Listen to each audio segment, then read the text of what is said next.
All right, we are here for the weather. You are here for the weather. I am here for the weather, and thank you for your patience. I uh, had a night last night. I set everything up. I mean everything. I had the graphic. I had everything right, and all I had to do was hit like program show. And what happened? Yeah, I fell asleep. So that moment never happened. Like it was all ready to go. All ready to go. Now I do have an issue today with the audio, and I'm trying to sort that out. Um, I'm gonna have to do this. Just let me refresh the browser. Let me freshen up the browser a bit. Let's see what happens. Just gonna reload everything.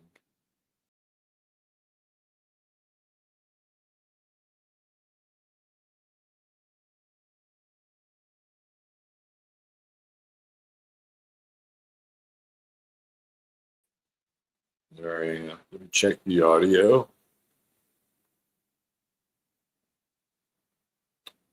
Okay, so let's see.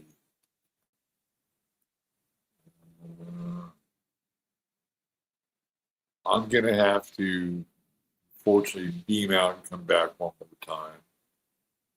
So hang in there. Don't go away. Just I'll be right back. I'll be right back. Hold on.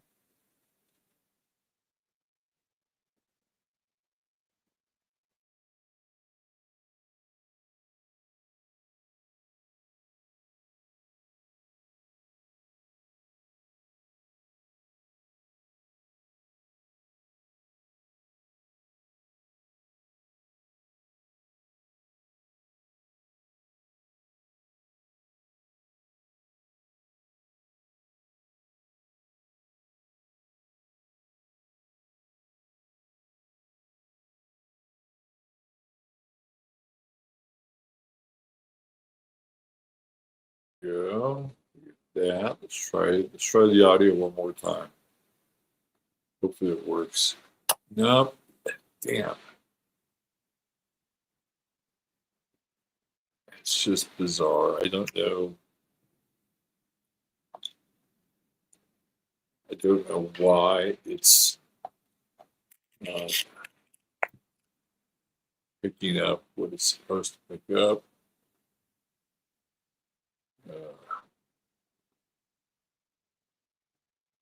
Well, at least we got the camera right.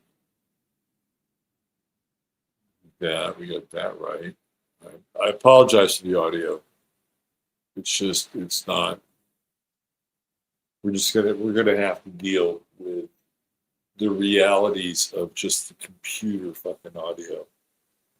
And I don't have my other microphone available. All right, anyways. That is that. You're here. We're here. Thank you for being here. Thank you for your patience. And why don't we get it going? It's fine. Thank you, Steve. Appreciate that, man. Appreciate you, Steve. Appreciate you, brother. God. I tell you, it has been a hell of a journey. Absolute hell of a journey. Getting through this condition. Let me tell you. And we're not close. I mean, we're closer. We're a lot closer than I was a week ago. I mean, I have to tell you, some of you think I'm traveling. I'm not traveling. because I was told by the doctor to uh, to stay home because maybe somewhere along the way, somewhere along the road, I could have some kind of an incident. I'd be in some bumfuck place. Anyway, at the time that he shared it with me, I felt like, yeah, he's probably right because I don't feel really good today. And it didn't have to twist my arm too much. Let's put it that way. But here it is. It's Wednesday, and I'm actually feeling good. Right? I'm actually feeling like pretty good. Not am I feeling good enough to travel? I don't know about that, but definitely much better than I was a week ago. And of course, this is just a sort of temporary stay for a much longer kind of reboot of Robert's system. But let me tell you what it's done. Is it really has created a great deal of empathy and compassion for other people who are not doing well in their bodies. And I'm telling you, man, this health thing, we take it for granted so much. And I know as we get older that it's not always easy keeping the cars on the road, right? You got to take it to service a little more often. But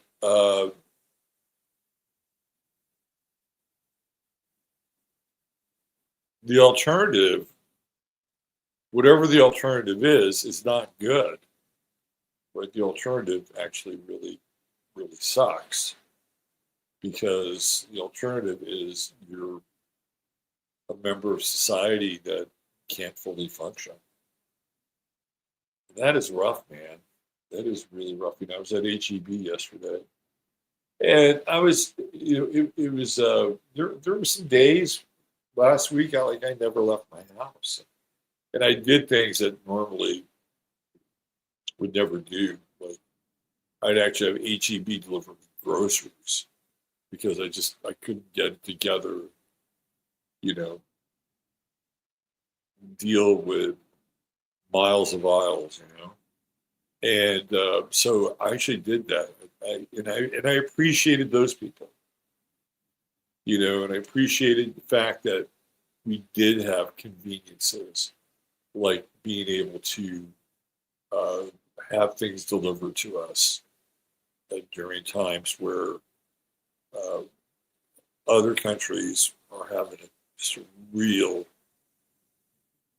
challenging go of it on so many levels. And here we can have somebody from our grocery store actually come to our house, drop off the groceries like they did in the old days. I mean, if you lived in a small town and they had a market in a small town, they would make deliveries. They would, you call them up, say, I need a pound of sugar, give me a pound of bacon, give me 3 gallons of milk, give me 3 sticks of butter. I need at least a dozen eggs, make me 2 dozen eggs. I'm going to be baking a lot this week, right? What's the meat look like? Okay, give me 2 pounds of your uh, burger. You know, not so lean. I like a little fat. And give me a chuck roast. We'll do a chuck roast. And they deliver all that stuff. That's the way it used to be. Anyway, I so appreciated the technology and the ability to just go from my fucking couch to my door to get what I needed. It was like, I appreciated that. And yesterday, as I was kind of rounding my goods up and putting them in the trunk of my car to head back. There was a guy, maybe a little bit older than me. I don't know. It's hard to tell sometimes. 4 or 5 years. Could be the same age. His wife kind of looked like she could have been my age. And she was physically operational. He, on the other hand, about my height, much thinner. You tell this was a guy who, at a certain point in his life, was probably athletic, he probably ran, but he had that kind of like Billy Goat mountain climber body, kind of tall, kind of lean, kind of craggy, And he's helping his wife with the groceries out of the back of his car, into the back of their car. And he's taking these tiny millisteps, literally. That's how he's walking, these little tiny millisteps. And I thought to myself, Jesus, I'm not there yet, right? But there was something really heroic about that dude. There was something really heroic. I mean, there he was. He knew he wasn't the same. I mean, come on. I'm in my own brain, having a dialogue with my own body about it not being the same. That he's having that same dialogue.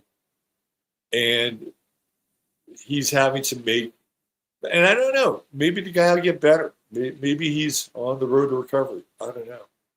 All I know is that I saw his condition yesterday, and he's taking these little micro steps. Right, he's micro-stepping kind of around the shopping cart to get stuff to get back to their crossover. And I just thought, that's fucking heroic. That is really heroic. This dude has, because when you're not well and you're in your brain and you get to be a certain age, like this year I'm gonna turn Medicare. Can you fucking believe that? Anyway, when you get to that place and you start dealing with physical infirmities, and you know that there's probably a really good chance that it's not going to get better over time. Everybody degrades and gets worse. And there's this battle between your ears about your state, your condition, how you deal with it, and I've had quite a few conversations with my future self about this, and it's a very interesting part of the journey. Let's put it that way. And all I could think of was how this motherfucker yesterday and his little micro steps was the bravest man on earth. Really.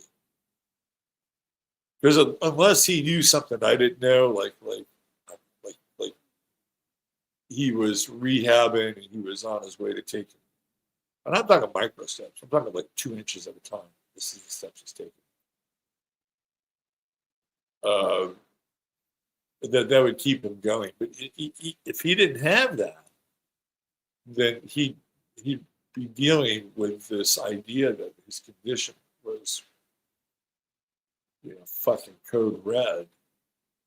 And his wife, and this is the other part of it, his wife was in good shape. I mean, she was fine. She was, like, if it wasn't for her, he'd really be fucked. He'd be me sitting at home calling HEB. But I just thought this dude is heroic. To get up every day and to know that your journey's in micro steps. And then I think about people who have conditions that are really bad, and they say everything is reversible. And I believe that, because I think people have experienced miraculous healings with their bodies, their minds, their spirits. And yet you have people that are diagnosed with Parkinson's or ALS or something like that. And you just know that that there's a cul-de-sac in their brain, and they know it, right? To a certain degree, they know it as well. They're living with this every fucking day, and whatever it is, whatever those conditions are, then you know, God knows what's going on with Rod right now. Some of you are aware of Rod having just have this cancer metastasize, and I've been trying to stay in touch with he and Dorothy, and that's not been going well. Right, this guy went on like a 21-day fast already to try to deal with this incredibly aggressive, invasive form of cancer. And he's not the only person. There are people with all these, conditions. Mortality. I mean, it is a heavy trip, mortality. And it's not, the mortality part isn't the worst part. The worst part is the degradation of one's ability to do things in the world. That is the worst part. That is the part that really pings people. And I think men in some ways more than women. That's my sexist take, is that this being unable to do things as a man is like, women have it too, don't get me wrong. Like if something happened to Janice and she couldn't run her farm, it'd be the same thing. There's no difference. Right? It's just that usually we have a slightly different division of labor. But for men, for women, their lives are based on relationships. And so they may not be able to fully function as well as they could or should, but if they have their relationships intact and those relationships are operating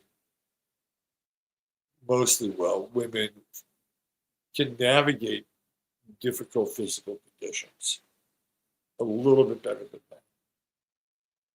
Men, our lives aren't based on relationships. Our lives are based on what we can accomplish, what we can do, what we can achieve, what we can build, all those guy things, right? And so when one's ability to function in the world, and I'm not saying that men can't have relationships, those are important, obviously, but we just define what we do differently.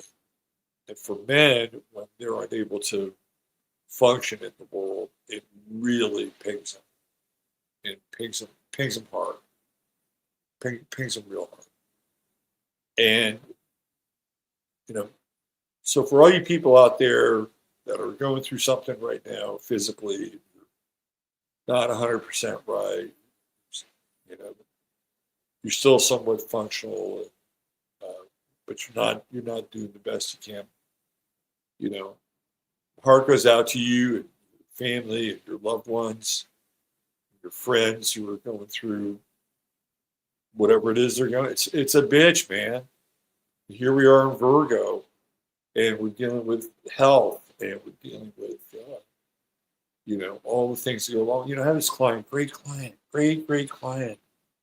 love her to death, one of my favorite clients of all time, and we got a call, kind of emergency call yesterday, and she was losing it. She was just losing it. And it was the workload. There was never a time when she wasn't doing something for this gig. And, and there's some other things going on in the background, some other opportunities. And so about 3/4 of the way through, she didn't really know what was going on physically. Some of you still really know. That's okay. And I just said to her, I said, look, from where I'm sitting right now, I can tell you your health is paramount. And I know it sounds cliche, but it's true. Your health is paramount. And I told her, I said, whatever you do, whatever the decision you make based on whether you're going to stay at this job or take this job, let me tell you, I got to a place where all of a sudden my body just said, you're stopping. You're stopping. You're stopping. You're slowing down. You have to do this. You don't want to get to that place. That's what I told her. So you don't want to be there. Don't get there. Take care of yourself. Somebody in their 40s or late 30s. And message heard loud and clear. And that's what I'm sharing with you today. That's my my opening message, right? We're in Virgo, and I feel like I'm literally now just sort of crawling into some form of functionality for the last 2 weeks, almost 3 weeks, going on 2 weeks. And hopefully the arrow is headed up to the right. But yeah, it's a cliche, but we're in Virgo. You got to take care of yourself. And I know a lot of you are type A people. You drive, you work, you grind. I know it. I know who you are. I've met a lot of you. And that's just kind of how we're built. A lot of us are very much connected to this idea of service, which is very Virgo, very honorable. Right, we're in the nodes. We're in the season of the eclipses with the nodes, and we're looking at these things. This is one of the things that when we get into the lunar eclipse in Pisces, right? We're dealing with how this is going to be an interesting lunar eclipse because Pisces evokes fears. Right, that's the nature of Pisces, is that it evokes fears. And then in Virgo, the fears become manifest. They become brought into third dimensional awareness via Virgo, which is the embodiment of the worry. Right, and it's not always the best combination. Right. The higher combination is Pisces is the spirit, and the spirit is the word of God, and then Virgo is the hands, flesh, and Virgo is able to touch the physical world through the word of God. That's how Pisces and Virgo work together in an optimal way. Think St. Francis. In a suboptimal way, the Piscean fear becomes manifest in the Virgo condition, which is mutable, which is all over the place, which at times can be fraught with nervous tension. So these eclipses are going to be very interesting. And again, the first one that we're dealing with, it's coming right up, has to do with Pisces. And Pisces, again, being this well of the spirit, right? So for me, eclipses almost always reveal where you're not. It reveals fears. That, to me, this is what eclipses are about. Just go back and look at the supernatural relationship with eclipses. People would see an eclipse and they'd kind of freak out, right? It would reveal their fear, whatever their superstition or their fear was. But they get it on a poo-poo platter with especially, they're both really powerful, but the eclipse moon, it's really powerful. You see this thing go dark and everything. you're a group of people living on the plains somewhere, incredibly superstitious, right? What's going to happen? It's going to evoke fear. So that's just the natural response.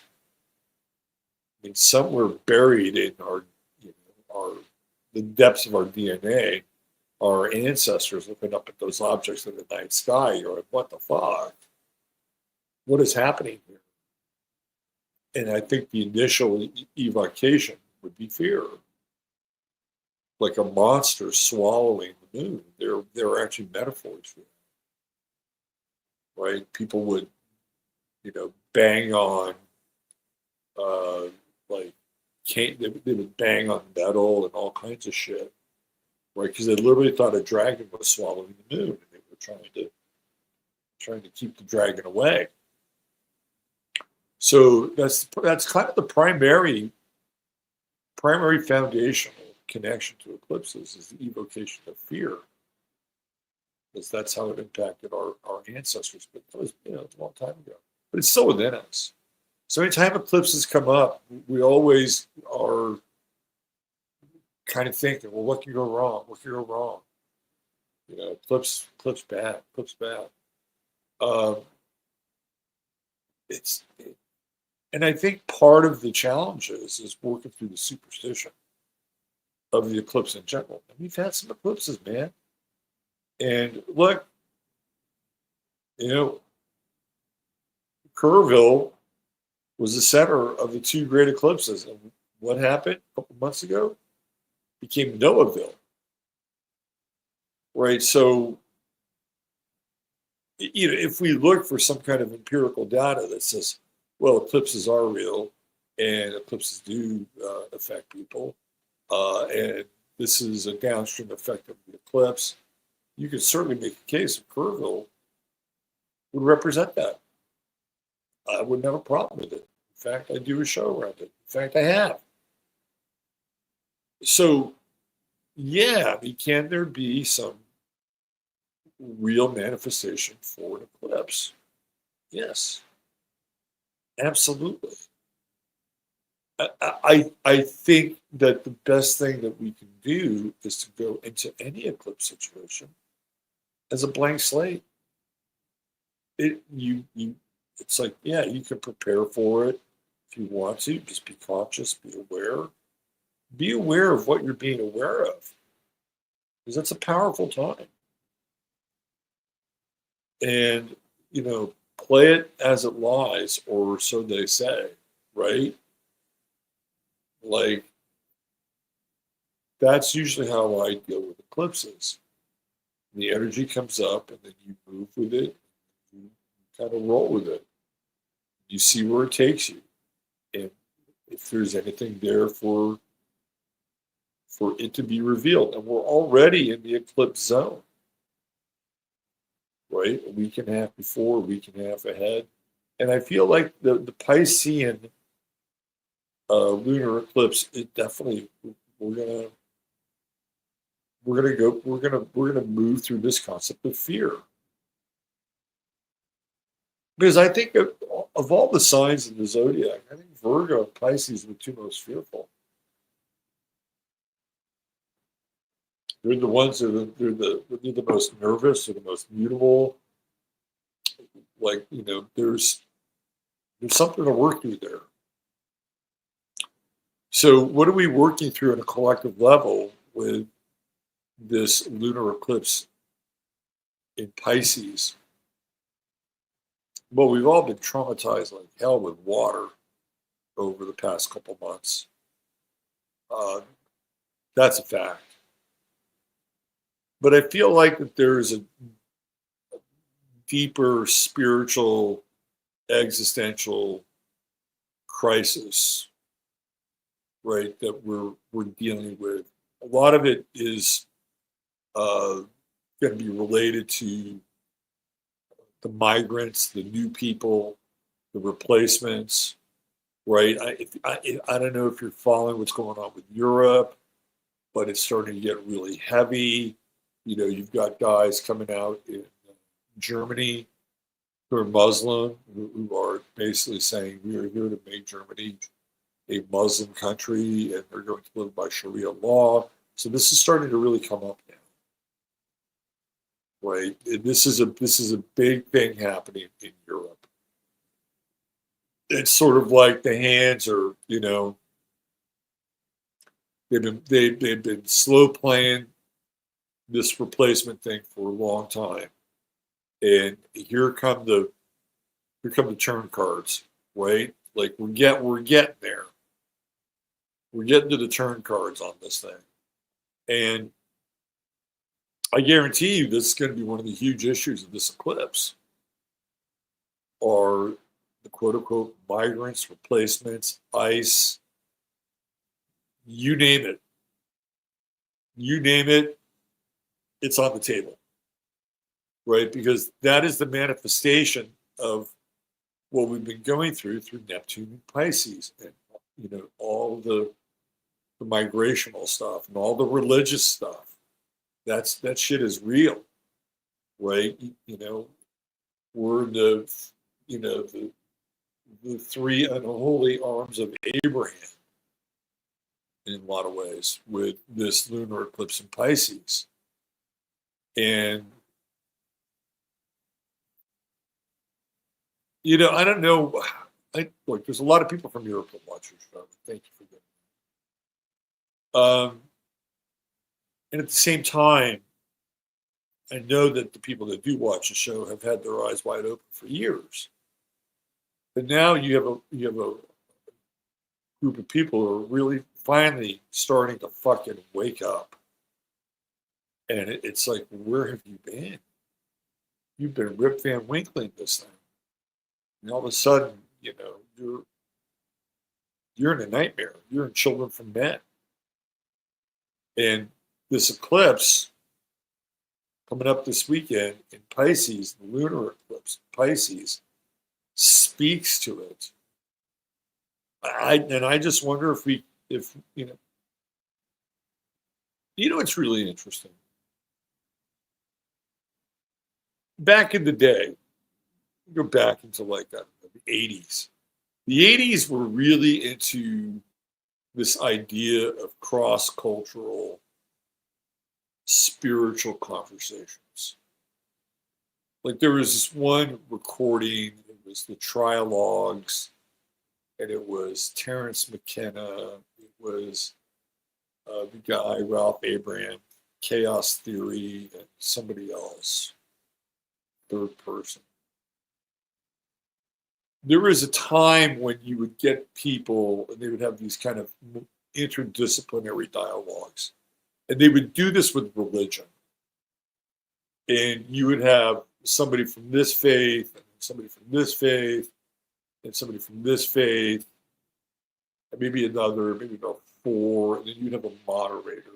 And the idea was to find the current of God running through each system or tradition. They used to do stuff like this. Like there was a much more syncretic kind of search for the truth. And they don't do that anymore. Right? They just don't do it. If you were to go back to the 80s, if there was some kind of religious or cultural tension,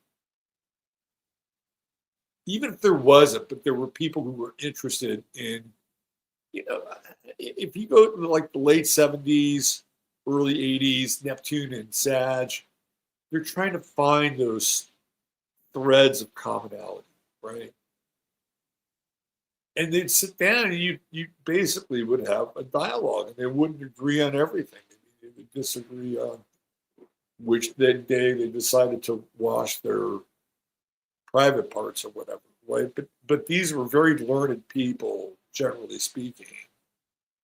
You would even get somebody like Pir Vilayat from the Sufi tradition.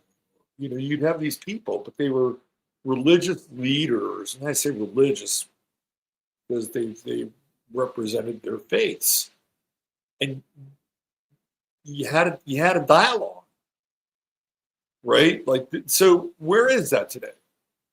That has just gone away, right? Like, if somebody wanted to do something remotely interesting, not that it would really help at this point, but remotely interesting, you'd say, okay, well, why don't we get somebody from, let's get an imam from the Muslim world, let's get a rabbi, let's get like kind of a switched on Anglican, right? And then let's find a wild card in there somewhere.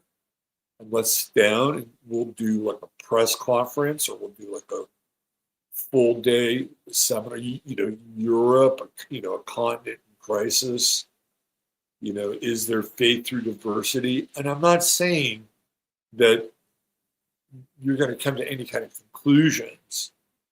And I even hate to use the word diversity, but nobody's having those conversations now. And they used to have them. They used to have these interdisciplinary journeys where all of a sudden, this Greek archbishop talks about, the meaning of this one icon, right? And there's something about this icon that reflects a particular journey on the life of Muhammad, and they're almost like one-to-one. Well, how do you explain something like that? And then what does it mean? If you could have something that's very disparate from disparate religions be discussed and show where they're, for lack of a better term, Jordan Peterson, a map of meaning, then what you're doing is you're bringing those groups closer together versus enclaving them and saying that Europe is strictly going to be Muslim, or Europe is strictly going to be Jewish, or Europe is strictly going to be Anglican, because that's where this has been going.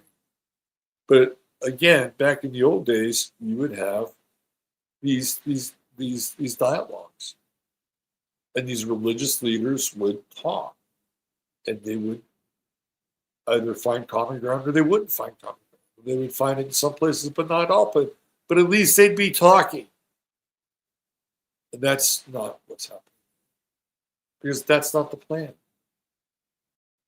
But if somebody wanted to do something subversive, that's what they should be doing. Look, I'm all in favor of if people aren't meant to be in a place, then they need to go back to where they came from. I know it sucks.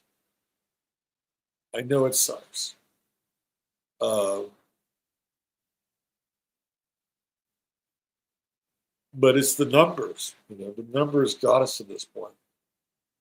And it's the overwhelming influence of the numbers on the culture that's brought people in and put a real strain on them. Their culture, their people, their system, their services, et cetera, et cetera, et cetera. Right? Anyway, that's the moon in Pisces. That's the eclipse in Pisces. It's definitely related, right, to the existential cultural religious threat which has washed upon our shores for the last 15 years. That's what this is going to be about in a lot of ways. There's more. Clearly there's more. Yesterday we talked about Venezuela. What happened? Boom. Let's go zap a boat. Let's get a drone and zap a boat that's supposed to be Trendar or Gua. We don't know. We don't know shit. Right? We're living in Orwell. We're living in 1984. We're living in a time where we're supposed to believe whatever they tell us. So they were trafficking.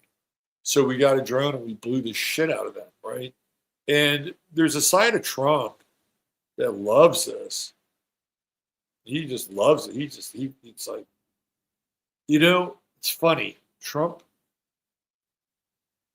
is supposed to be this anti-war candidate, right? This peace candidate. And I wonder, whatever this version of Trump is, right? Like, you never really know what's going to happen when, oh, let's say you kill somebody like the Soleimani. It's an interesting name, isn't it? Soleimani. First of all, you have soul, you have the sun. There's all kinds of alliteration in there. But like that's a big deal, you know. If you're on the sort of the global circuit, Soleimani is like the white rhino, you know. And there's a big rush, I think. There's a big rush when you take somebody like that out, and you never know, like as a human, how are you going to deal with something like that? Like, you know, how does Donald Trump deal with the fact that, ooh, that kind of felt good. I'm not saying that that's what he felt, but maybe he did. And as a human, like, it's like, how do you deal with something? Ooh, that kind of felt good. I just gave the order. We killed that guy. He's gone. And in my brain, in my world, well, the world's a better place now because he was an asshole and made our lives difficult with our friends in the Middle East. So morally, it's justified. But sometimes when people do that, they get a taste of blood. And I'm not saying that this happened to Trump, but sometimes it does happen. They get a taste of blood and they like it. They like the fact that when they point their fingers, something happens and somebody's life is terminated or lives are terminated. And there are, I think there's dialogues about Obama getting off on it when he was doing all those drone kills. I mean, he talked about it. Actually got off on it. He said this was a lot easier than I ever thought it would be. Right? That's really the you know, problematic part. So we just had this, and again, it's very Piscean, isn't it? Over the water, speedboat, trafficking, people moving human traffic, human cargo from one area to another. Boom. Zapped. And all of a sudden, like, here we go, Venezuela. And again, Venezuela deals with things like what? Oil, huge oil production. I don't know where they are now, but it's a very Piscean thing. Right? And Venezuela is the gateway to Latin America for China. Literally. It's come right across the Pacific. They've been managing Venezuela's technological emergence for the last 3 years or so, a little bit longer than that, dealing with things like ID, identification, social credit. They're building all that into Venezuela, right?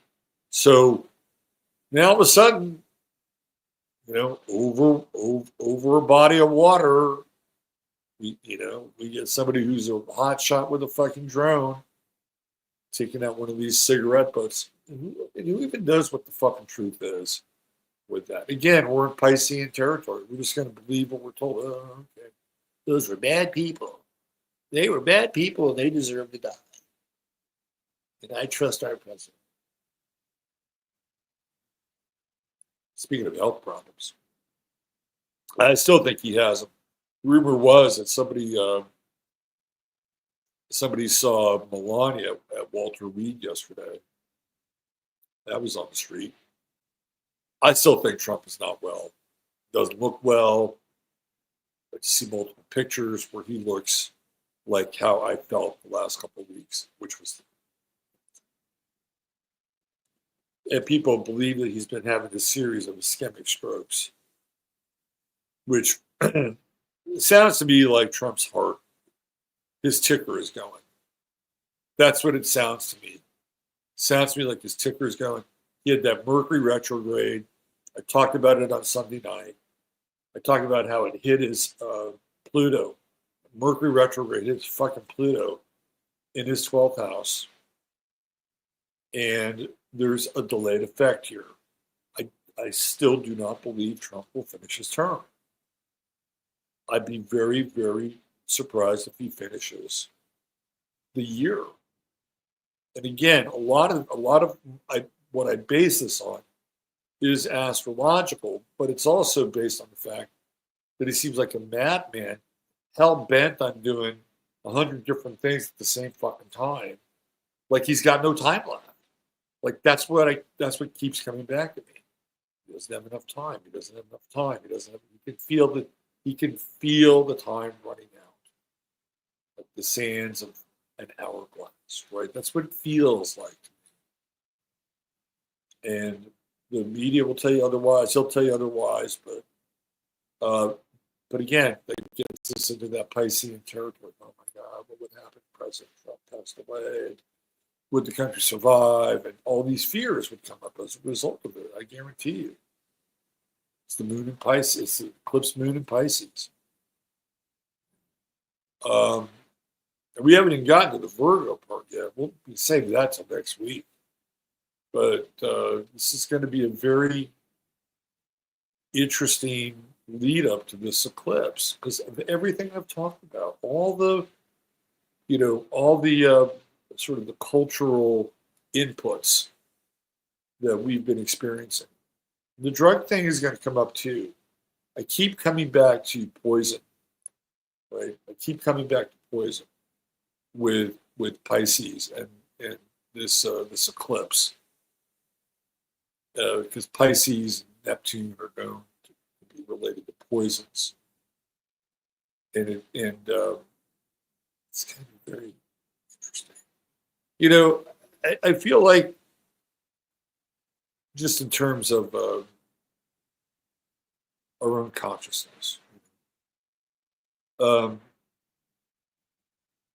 another part of our health. It's another part of our health. We're not just physical beings. We're spiritual beings, and we have spiritual health to take care of as well. And there are some things we can't always worry about. They're above our pay grade.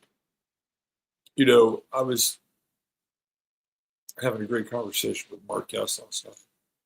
And you think about your future. When I started this,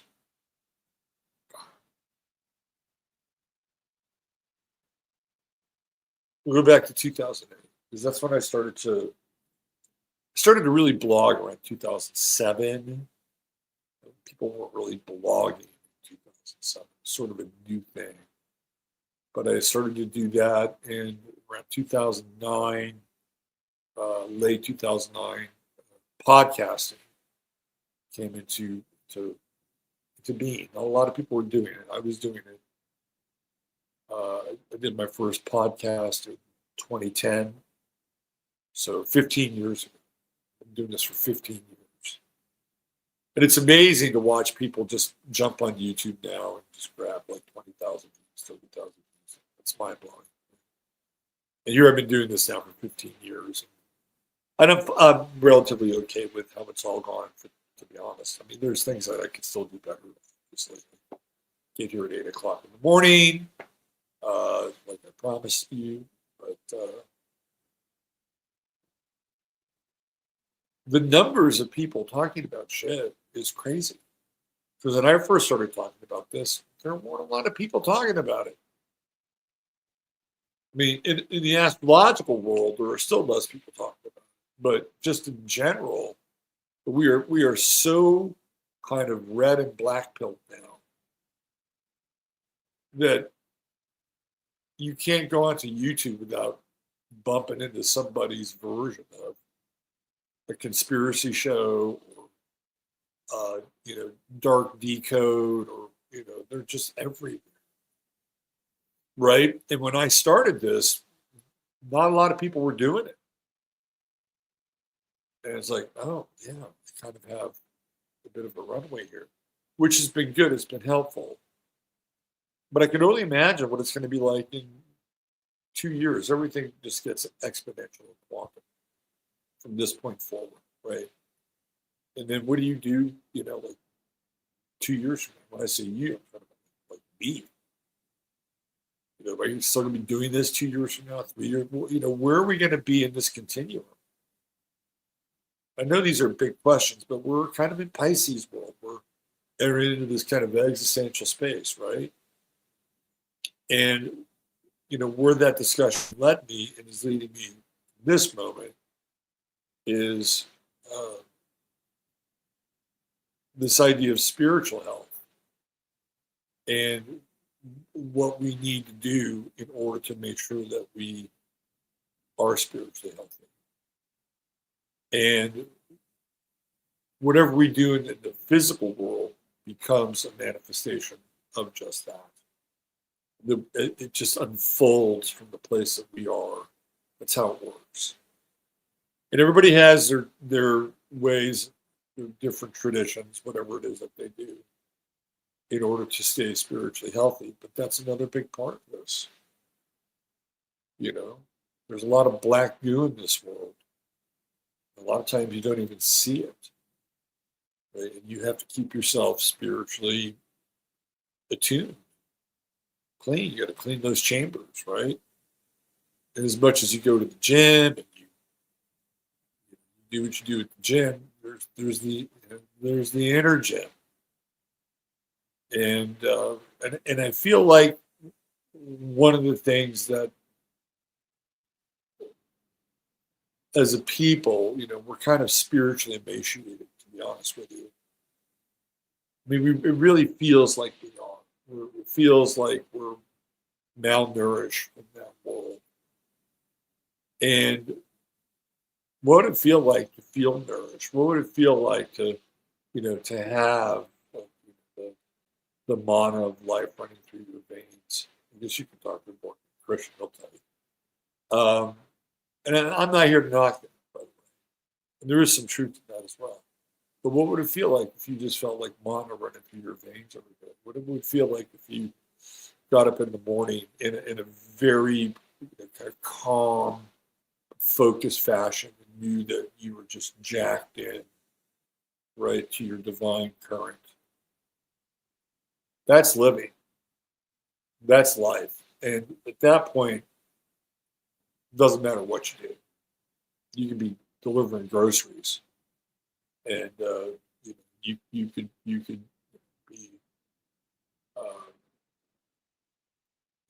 100,000 watt amplifier, coming across everybody, but everyone that you meet. So I feel like this eclipse has a lot to do with this idea of spiritual health as well. And again, how we define that for each of us is very, very, very different. But we have to find that so that we can be in this world. We can be creative, right? We can be, in a well of souls together. And we don't, it's interesting watching new people come on the scene. And particularly Nick Fuentes.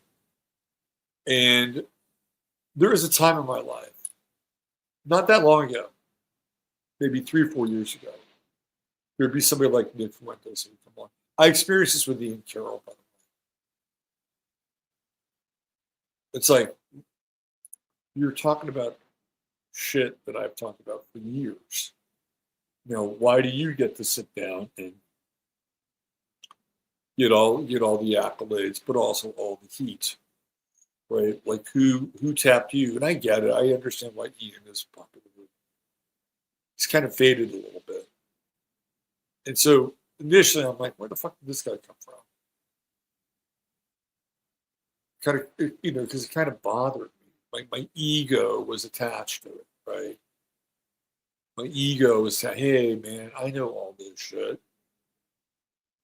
I know everything you're talking about and more. You and I sat down for an hour, probably take you on a little bit of a journey, Mr. Carroll. And so a lot of us had to work through that. Ian brought up a lot of that for people. But then you bring in Fuentes, who I think is actually way more dynamic than Ian Carroll's a regurgitator. Nick Fuentes is a culture shifter in a huge way. I don't think we've seen anybody like Nick Fuentes ever. Whatever you think of that, we haven't seen anybody like Nick Fuentes ever. This guy is like Henry Ford Charles Lindbergh. He may have a little Adolf Hitler thrown there. And I'm not saying that in a bad way, by the way. Like, Hitler was very charismatic to the people of his time, and there are people that find Nick Fuentes to be very charismatic. And there was a part of me 3 or 4 years ago, I would see some of the Fuentes come on, and again, I've talked a lot about what Nick Fuentes talks about. We got about an 80% crossover rate with our material. But I don't begrudge what he's doing, right? I don't begrudge whatever kind of success or momentum, or whatever you think of it. I don't begrudge that. And I feel like even working through the Ian Carroll stuff, I feel like we're in a different space now with Pluto and Aquarius. And that, our victories are shared victories. Or our losses, if they have to be, well, then we'll put them on our back as well. We're in a different time now. And the personal goals, we'll call them the eternal goals, right? They're shifting. And the importance of certain things is becoming redefined. And I don't even think we really have to do anything. I mean, Pluto is very polarizing, right? Like with Pluto, oh, I hate that fucker. I hate that fucker. I never want to see that fucker again. I'm talking about like on a collective level. Or it's like, oh my God, I'm obsessed with this person and everything they do. Right? You get that with Pluto. There's no middle ground with Pluto. Right? But when you have that, it brings in the ability to radically shift our attention and our reaction to things very quickly. And so all of a sudden now, we see individuality through a very different kind of lens. And that our individuality, our ego, our small little contribution in this place doesn't feel so threatened anymore. You understand what I'm saying?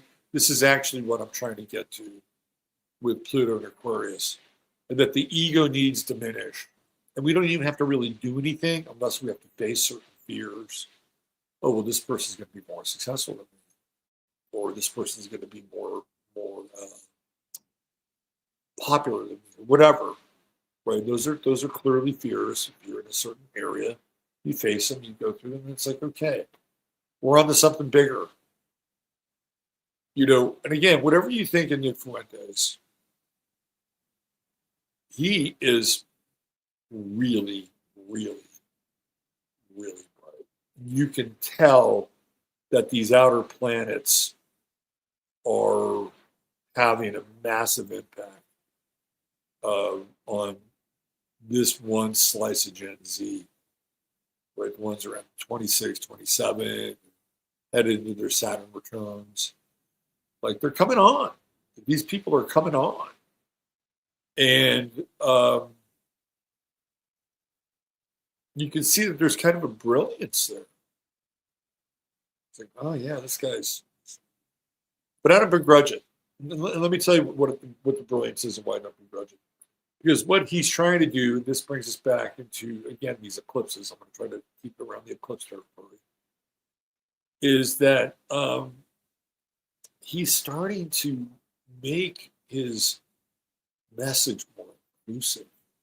If you follow his cast, he's starting to kind of open up the membership. Right? He's starting to redefine what he's doing and why he's here. And he's talking about large cultural chunks of cycles of time. That's what he's talking about. This guy's in it to win it. And again, I don't know who completely backs him.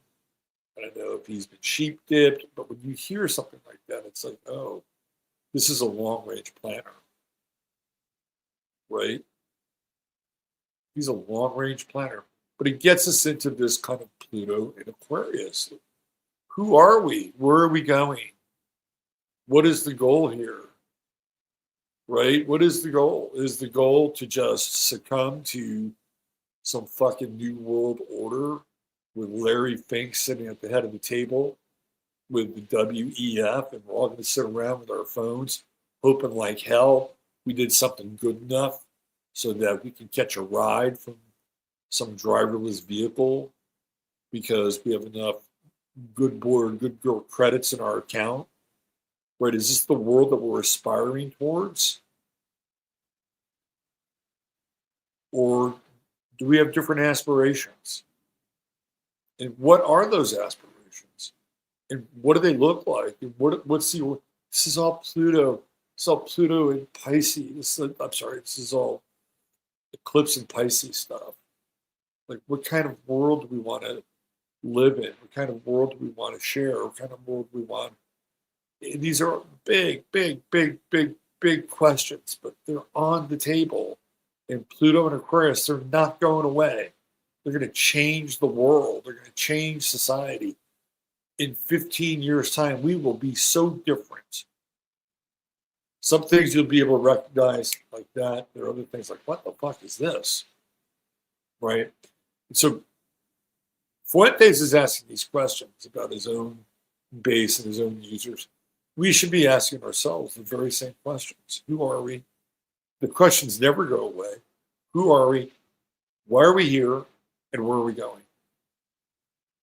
And when we come into eclipse season, it's a much bigger set of asks, especially as we come into the final series of these Pisces Virgo eclipses. And we literally move into what zone next? Yeah, we're moving into that Leo Aquarius zone. We're moving into that true node in Aquarius where there's Pluto. Right down that line, we're going to have this collision between the true node in Aquarius and Pluto. Well, that time is coming. Right? It's going to be, that'll be a pretty big fucking deal, actually. But these are all questions we should be asking ourselves. We say, well, gee, they've only got a few years left in this world, you know. Yeah, but you got kids, you got grandkids, and they have a world that they're going to inherit. So I don't, this, again, this is me coming out of 2 weeks of feeling like absolute dirt. And I'm sure dirt feels fine if it's just dirt. Dirt doesn't know any different. I'm putting a value judgment on dirt. Probably shouldn't be that. But these are still the questions we should be asking ourselves. They're important questions. And if you have any raison d'etre, any reason for being, these are the questions that you need to be asking. Who am I? Why am I here? Where am I going? And if enough of us ask the same question sequentially, we'll all get there. And we'll all be looking at each other and say, who are you? Well, this is who I am to the best of my ability. This is who I know I am to be. Why are you here? Well, these are the reasons I've been here. That could be changing. But this is ostensibly why I'm here. I'm open to, a bigger why or a different why, but this is why I'm here. And where are you going? Well, let's find out together. Because ultimately, with Pluto and Aquarius, we're going to have to find out together. Sometimes that's just life circumstances which force us to do that. Look who's here. Look who's here. It's the weather cat. Yes. It's our time. I have to show you all those people. You don't know. You don't. In 1 year, I'll probably just be the same. Maybe less or more cats. Maybe. You never know. Something profound is happening. Fucking Trump started to talk about the vaccine. Hello. Master Warp Speed started to talk about the vaccine. You think somebody wants to clear their conscience? I do. I think he knows exactly what happened. Trump may be arrogant, he may be egotistical, he may be vain, but he is one of the most self-aware people I've ever met. He knows exactly who the fuck he is and where he's come from. He knows what's going on. I think most of the time, unless somebody, like Susie Wiles leads him by his nose. The whole vaccine thing feels like somebody trying to come to terms with something. One man's opinion. All right, let's look at the weather. I kind of like it when I don't have to do 15 minutes because I get to stretch out a little bit here. I hope you've enjoyed some of the stream of consciousness, as they say. Okay.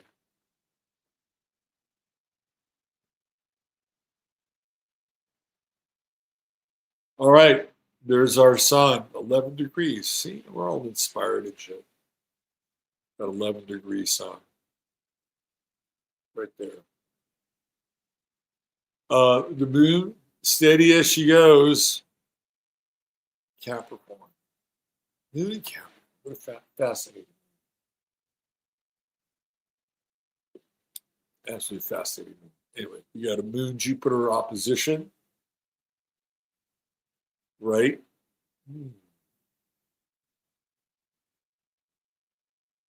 Interesting. If you had to work on, I got to call the plumber today.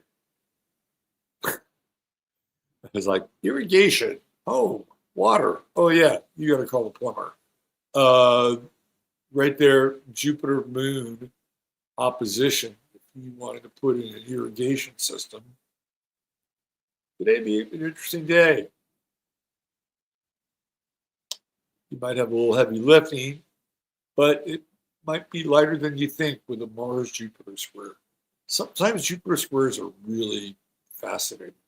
Well, I can do that. I can do that, no problem. And then you set out to do it. Sure. I really can't do that. I remember one time I bought this metal shed that I buy from Home Depot. Oh yeah, I'm gonna get this metal shed. I'm gonna put this metal shed together. I've got this pad back here. And I buy this metal shed and I bring it home and I look at it. I can't put that. it's like this thing's way above my pay grade. I mean, looking back at that time, could I put it together? I don't know. But ultimately, I didn't. But that's like a Jupiter Mars square. I can do that. No problem. So there's a lot of confidence in the air around a Jupiter Mars square. Just be ready to follow through on it. Tempers are a little short today. We have the older people. Watch out for the wrath watch out for the wrath of the elder. That's today. That's today's headline. Beware the wrath of the elder. You get your Moon Mars square. I think it's interesting that Travis Kelce decided to propose to Taylor Swift with Mars in Libra, because Kelce has, I think, a Venus-Mars conjunction in Libra, if I'm not mistaken. Or he's got a Sun Mars. I know he's got Mars in Libra, but he chose Mars in Libra. What is the story with those two? I mean, do you think they're really into each other? Or do you think that Kelsey's just he's just a made man? It feels, it feels like? It feels a lot like Barry Lyndon, the Kubrick movie. And Travis Kelce feels like the Barry Lyndon character. That's what it feels like. He's Ryan O'Neal. And he's married into American pop royalty. He's like this outsider, Kelsey's this kind of rough kid from Cincinnati. Grew up kind of, hood adjacent. That's what you call Travis Kelce, hood adjacent. And almost all of his girlfriends were baddies with big butts. That's what makes the whole thing so weird, right? Travis Kelce put a lot of cream in the coffee, if you know what I'm saying. And then all of a sudden, he's with this fucking Taylor Swift, who may or may not be an actual woman. We've got some questions around that. And he went from team melon in to team melon out. Literally, just like that. I wonder what the hell is going on there. Not that it's going to take a large scoop of my life, but when you really sit down and look at it, it's kind of mind-blowing. And again, it feels kind of Barry Lyndon-esque. If you haven't seen Barry Lyndon, I recommend it. Mercury, right there, conjunct Regulus, started yesterday. Feels good to have kind of an unfettered Mercury in Virgo, where it's not retrograde, thank God. We can keep our thoughts together, have some logical discussion. We have a square with Uranus. Today we're talking about maybe things that people find difficult to hear or listen to. Mercury-Uranus squares. They're interesting conversations. I mean,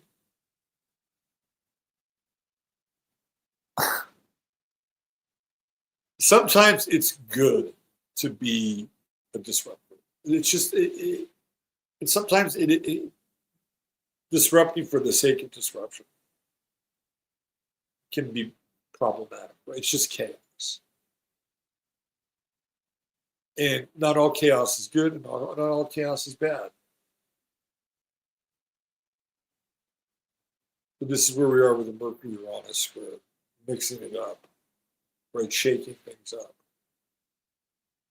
Looking at things from different perspectives, telling people things that they may not want to hear, but the best way to do that, ask permission.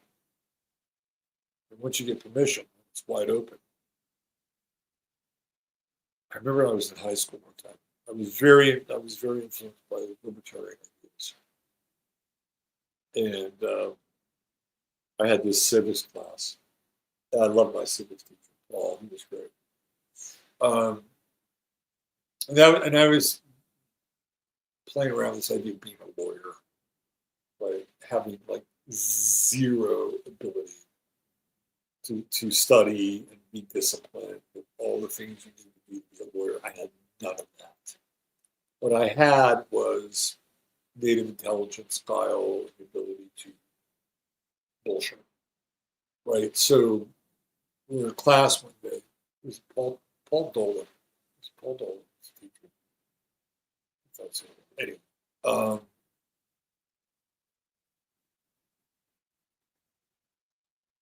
we were having this debate, but we were having this discussion. I think it might have been mine too. We were having this discussion about laws. And I said in class, I said, I don't think there should be any laws. And there was this girl, she lost her fucking shit. It was like I think it had to do with drugs. That's what I think it was drugs. I think it was like, yeah, I think all drugs should be legal. That's what it was. I said, I think all drugs should be legal. And she lost her shit. And you could tell he was laughing. Because now we had this debate going on. I said, what good is it doing? What good is it doing, people? This is back in, I was like 78 when I graduated. So it was my senior year.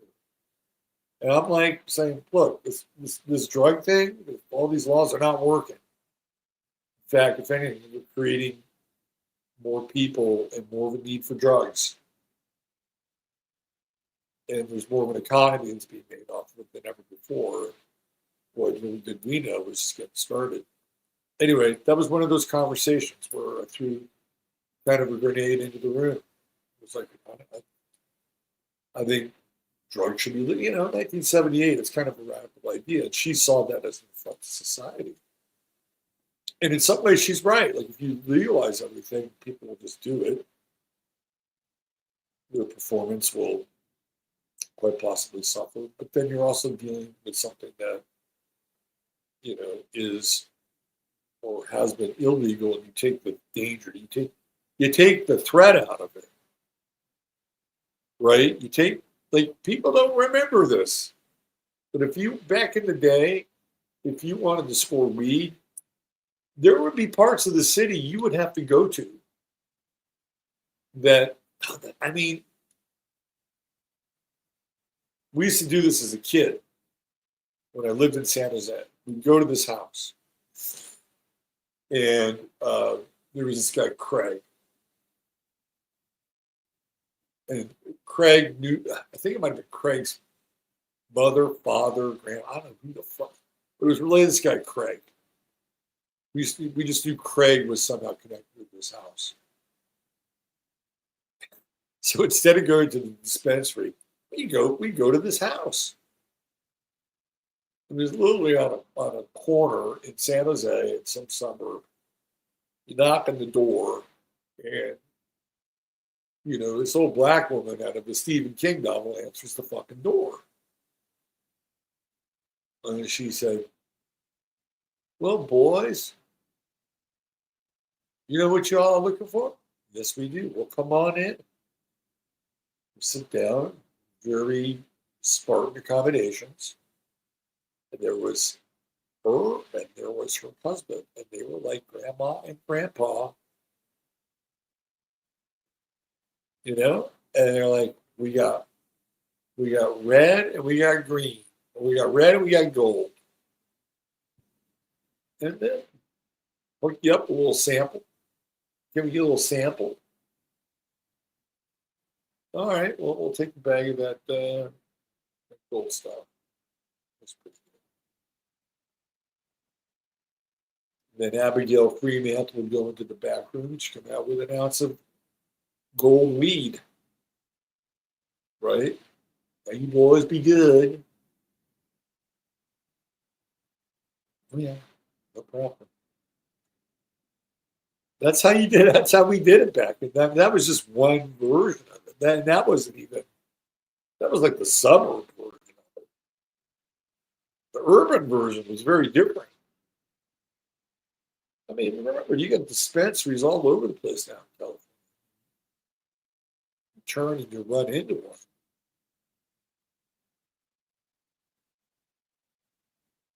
It wasn't like that bad. I'll never forget, one time I was with my buddy Bill. I was like, "Hey man, you want to get high?" I'm like, "Yeah." He said, "Okay, let's go to this place." All right. So I'm driving. He says, "Turn here, turn here, turn here." And we're in the Hunters Point area of San Francisco, which is traditionally been very black for a long time. I don't know what it's like now. I haven't been there. And so we roll up to this corner. I told this before, but some of you have heard. We roll up to this corner. There's nobody at this corner. I mean, it's just a fucking corner with a stop sign. And we roll up to this corner and we stop. He says, "Just wait here for a second." And it's like a wave of locusts descended upon my car. And all these young dudes are shoving nickel bags in my fucking car. And my friend Bill grabbed one, smelled it, and said, "How much?" He said, "Go." Boom, we're gone. There was like about 20 dudes between the age of 12 and 14 that were there, all trying to sell their nickel bags to us. And you don't know where something, I mean, it was fine, whatever. But for me, it was like, holy shit, man. This is how the other side lives. Wow. It's interesting. These motherfuckers are entrepreneurial. I had paper routes. They're selling nickel bags. What's change? Now you just got to go to the dispensary. See, this is the Mercury Uranus square. Every now and then you got to throw something out there to bring a different perspective into the conversation. Today's one of those days.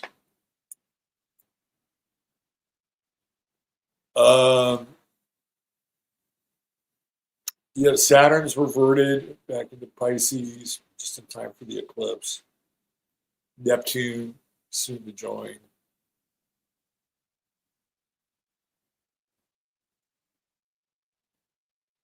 Venus and Leo. How are we feeling about Venus and Leo? It's about to move past Pluto. We're out of that opposition. Survived it. Survived it. Knocks on fake wood. Yeah, you still have a degree to go, buddy. That's the old Widowmaker, right? Anybody watch that movie? With the great Teresa Russell.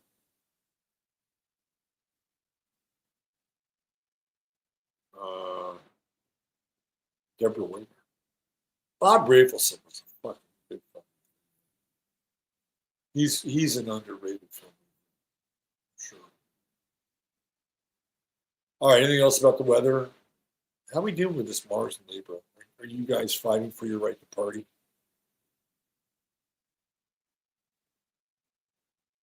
Where's Mars? Mars is on my Mercury moon today. Has been for the last couple of days. Kind of hot the last couple of days. The unwellness is not helping. Let's put it down there. Yeah, I'm not so sure how much I have to add to the weather. I would say by March today, a conservative approach is helpful. I feel like here's what I'm gonna leave you with the weather, this part of the weather. This yod with Mercury, those are answers to questions that you've been looking for a while that pop right out of nowhere. Just remember that. Today's one of those days where you find something, a missing key, something out of a document. Maybe somebody will find it for you. Hopefully you find it yourself. That'd be better. It's found for you. That's good. It's more like the yod in action.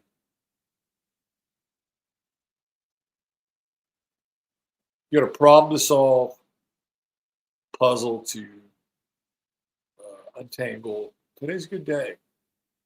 You get the answers. They come to you. They come to you. Mercury on a square. Stimulate your brain. Stimulate your mind. Go for a walk. Walks are very stimulating. Very good for your brain.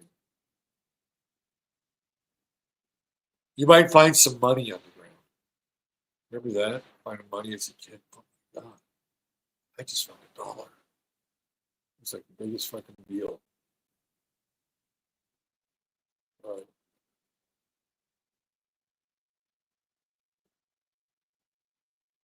Let's get into our True Hemp Science for today. Here he is. It's Shaun White. It would be really cool is if historically, these people were like, even if they weren't, like they can use some like VR shit or something, and they could come on the show. Would that be cool? Would it be cool to have Shaun White come on the show right now? Maybe I should try and do that. See if somebody will come on the show for the start of the day. That'd be fun. I mean, we could have a conversation. I mean, it would be possible to have a conversation with Shaun White. And you know what? Shaun White seems like a very cool guy. I mean, this guy's led a pretty good life. Am I right? Fucking snowboard champion. what they call him, the flying tomato or something like that. I mean, the guy was, and he always just had this really great vibe. You know, even when he fucked up, and there were times when he kind of fucked up, but he got back on. Did that Virgo thing, it's like brush himself off. Leo rising, he's got the hair. Look at him. He's got that Leo. You want to see Leo rising here, ladies and gentlemen? Shaun White is the epitome. Now he's cut his hair short. He's much more Virgo now.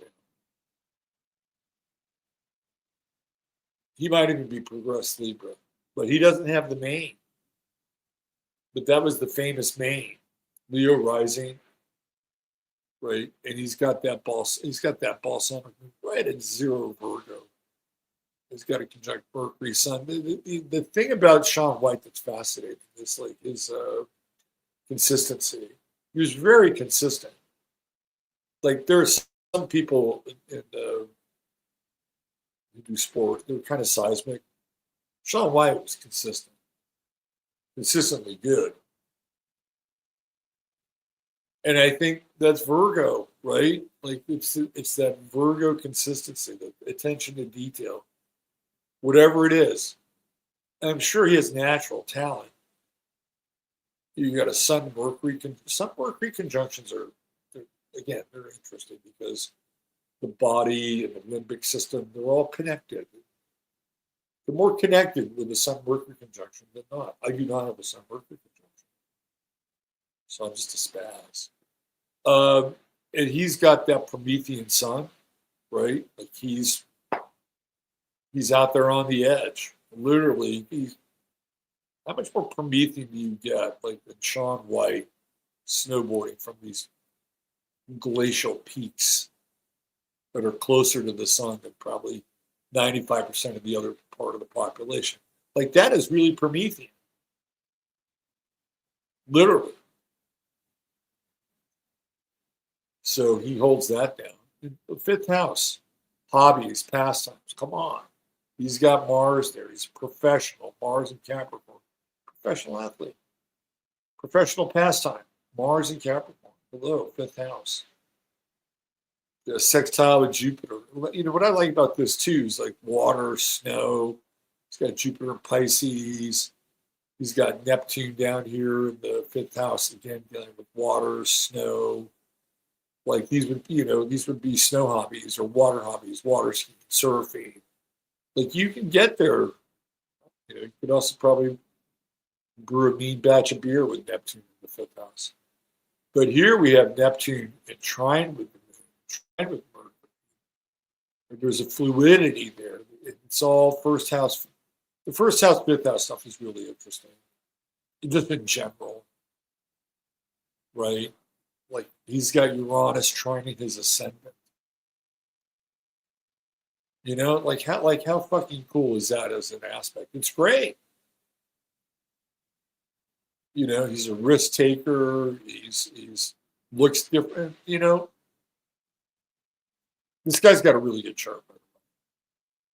It's a little light on the water, but he's got Pluto, Jupiter, which can be powerful and intense, right? But he also has the way that the water interacts, like with Neptune, you know, in sextile with Jupiter. What does it do? It's increasing the water in a lot of ways. So it's not like he's bereft of water. He's got a fair amount of air, fair amount of earth. So it's not like he has an imbalanced chart. Everything's below the horizon except for Jupiter. So a lot of this is about him as an individual, him building his empire, money, sun on the 2nd house cusp.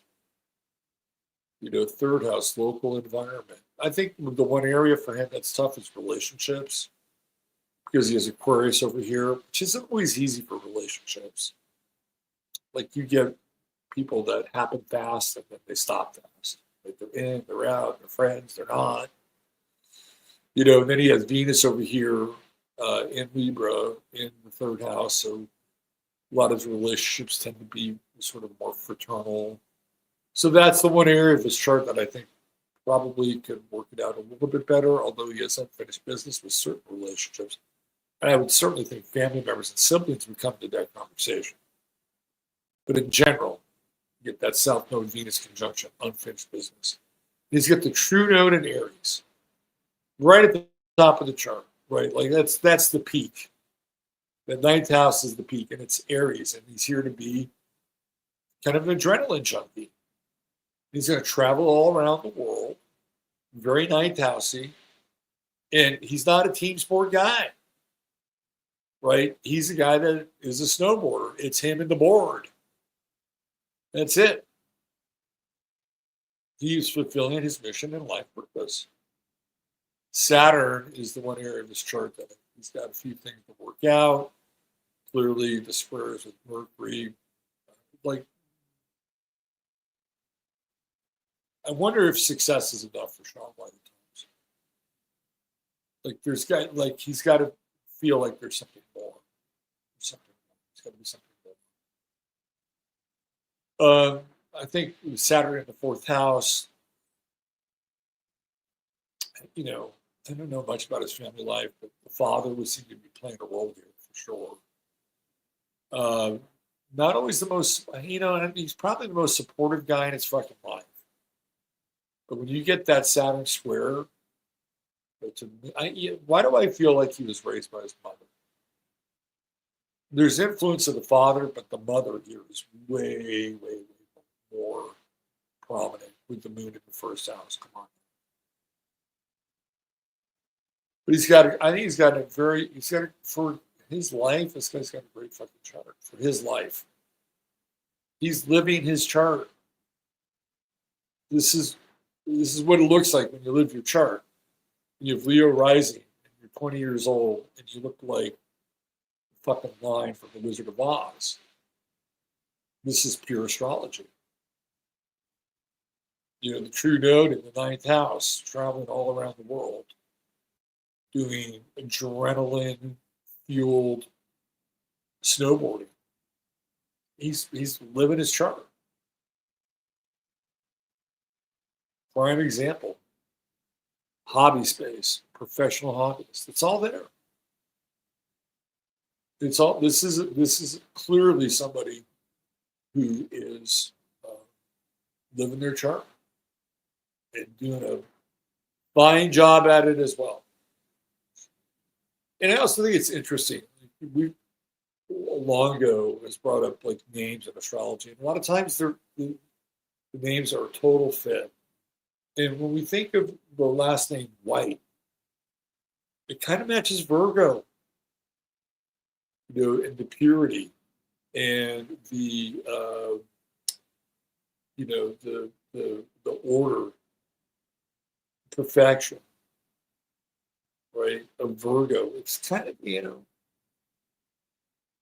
White's one of those, like, hey, take your shoes off. We got white carpet here. Can't you see that? Take your shoes off.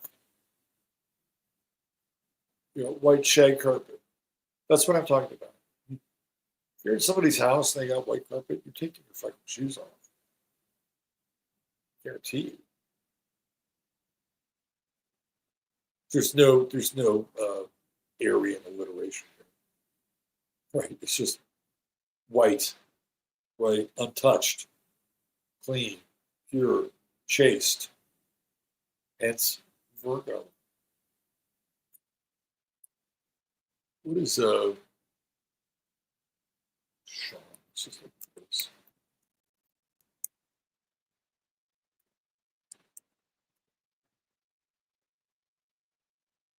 The name Shaun means God is gracious.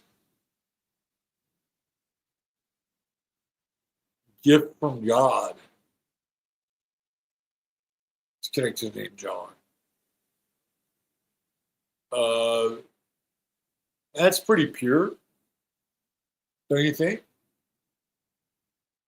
You don't get much more than pure than gift from God. It's very Virgo-like. Anyway, he is the